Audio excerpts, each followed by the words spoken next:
Pemirsa, pelaksanaan pemilihan umum 2024 tinggal hitungan hari. Namun dikhawatirkan pemilu tahun ini tak lepas dari kecurangan dan pelanggaran. Bagaimana masyarakat dapat berperan serta mengawasi jalannya pemilu kali ini? Berikut liputan khas Vloganza bersama Disti Arifa dan Jamie Jasin.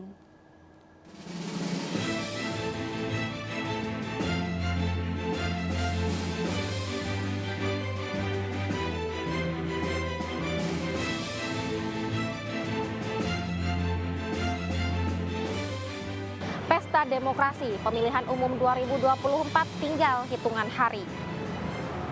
14 Februari nanti, rakyat Indonesia akan memberikan suaranya untuk memilih presiden, wakil presiden, anggota legislatif, dan anggota Dewan Perwakilan Daerah. Seluruh rakyat Indonesia yang telah memilih hak pilih akan memberikan suaranya secara serentak di TPS-TPS yang tersebar di seluruh wilayah Indonesia.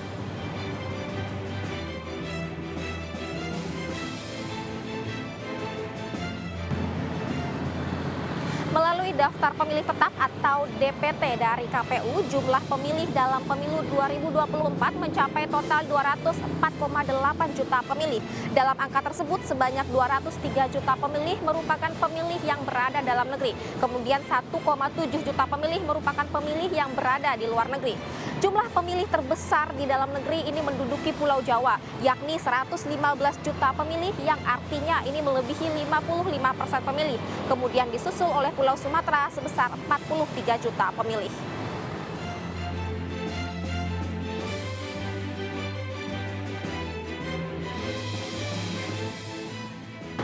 Dalam pemilu 2024, 204,8 juta pemilih akan menggunakan suaranya melalui 823.000 TPS. Dalam angka tersebut, sebanyak 820.000 TPS berada di dalam negeri yang tersebar di 514 kabupaten kota di 38 provinsi. Kemudian 3.000 TPS berada di luar negeri yang berada di 128 negara perwakilan.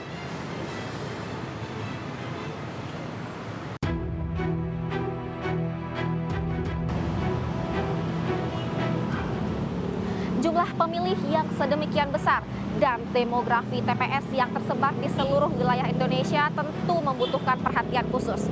Berkaca dari penyelenggaraan pemilu sebelumnya, kecurangan bahkan pelanggaran dalam proses pemilu dapat saja terjadi. Perbaikan-perbaikan bahkan pembaruan telah dilakukan. Namun apakah dapat menjamin pemilu 2024 berjalan tanpa adanya kecurangan dan pelanggaran?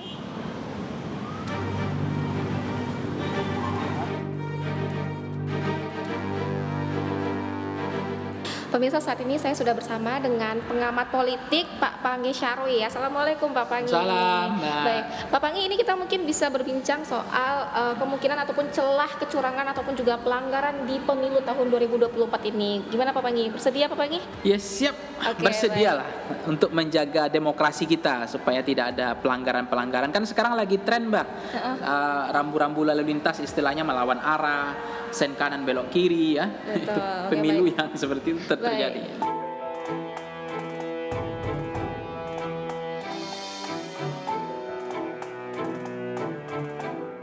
Ya, sebenarnya kalau kita berkaca pada pemilu 2014, 2019 dan seterusnya, banyak problem yang terjadi pada pemilu kita, complicated ya. Nah, itu mestinya diatasi satu persatu. Mulai dari persoalan yang tidak terdaftar dalam pemilih tetap, kemudian soal surat suara yang tidak sah ya. Kemudian saksi yang tidak ada. Kemudian mata pemantau pemilu kita nggak kuat untuk memantau proses terjadinya manipulasi, kecurangan. Nah, pemilu kita memang azasnya sangat keren sekali, lagunya keren sekali, Jurdil dan Luber itu lagunya, tapi kaset usangnya juga terdengar, itu terulang dan terus terjadi. Misalnya potensi kecurangan yang selalu harus diwaspadai misalnya adalah dari KPPS naik ke level PPK misalnya, itu kan biasanya di situ ada celah. Nah, biasanya kalau KPPS kan ada saksi, ada kotak suaranya bisa dihitung ulang, ada fisiknya di situ. Tapi begitu mengontrol saksi sampai dari naik KPPS naik PPK, nah disitulah ada potensi-potensi manipulasi kecurangan dari PPK ke kabupaten misalnya ya. Nah, dalam setiap tingkatan itu ada potensi penyalahgunaan penyelewengan atau manipulasi atau suara siluman. Nah, kalau di luar negeri kan jelas bahwa suara yang ada di rekapitulasi yang C1 plano yang ada di TPS, di KPPS itu yang dilaporkan direkapitulasi secara nasional. Tidak ada lagi tingkatan-tingkatan itu. Nah, di Indonesia kan unik, dibuatkan tingkatan. Nah, padahal setiap tingkatan ada konsekuensi pembiayaan. Setiap tingkatan ada konsekuensi penyelewengan atau kecurangan. Tapi itu dibiarkan dan itu terus terjadi.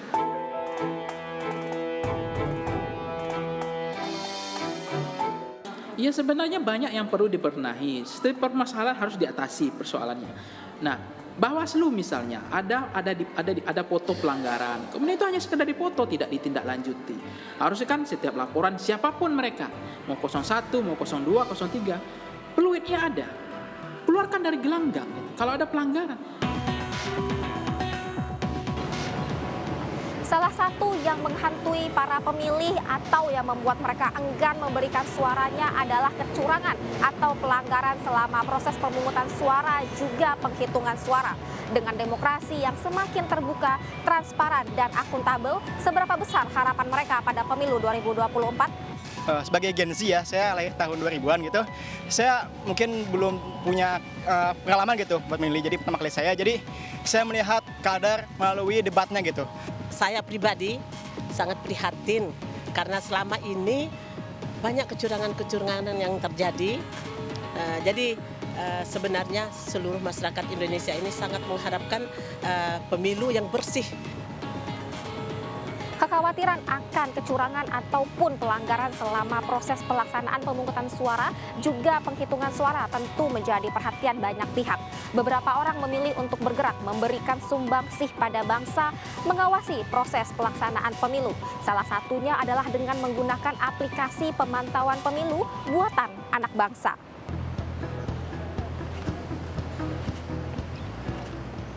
Pemirsa, saya sudah bersama dengan Mas Reza Lesmana, tim IT dari Jaga Suara Pemilu 2024. Halo, Assalamualaikum Mas Reza. Waalaikumsalam, Mbak Rizky.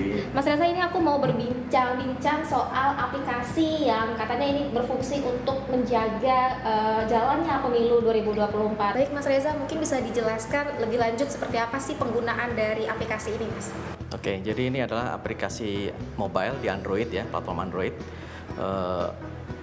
Ini contohnya di sini kita bisa lihat ada beberapa TPS ya. Jadi tidak tertutup satu orang itu mengirim data lebih dari satu TPS. Siapa tahu dia dari satu TPS, kemudian setelah selesai dia ke TPS sebelahnya. Nah itu kita sangat menghargai kalau itu bisa dilakukan.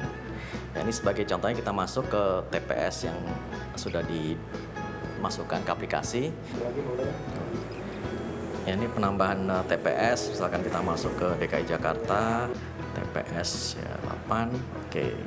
Terus kita masuk ke TPS-nya yang baru kita tambahkan. Ya, kita masuk ke pemilihan presiden. Ya, lalu upload foto. Jadi selain foto langsung dari lapangan, kita bisa juga upload dari galeri. Pastikan foto itu akurat adalah tadi dengan harus full gitu ya, Mas, fotonya ya? Iya, betul. Harus dipasang. Tinggal periksa, oke gitu. Oh, Ya. gitu. Jadi lebih memudahkan juga gitu ya, Mas ya.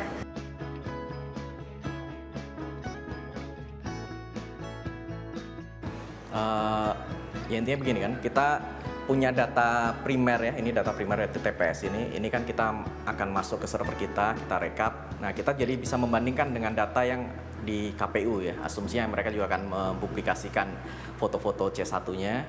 Nah kita bisa lihat sama atau enggak, kalau ada beda siapa yang salah, mungkin bisa jadi kita yang salah, tapi bisa jadi KPU juga yang mungkin kurang teliti memasukkan datanya dari formulir ke database. Nah itu kita bisa perbandingkan, kalau ternyata KPU yang salah kita bisa bantu mereka, oke, tolong ini diupdate.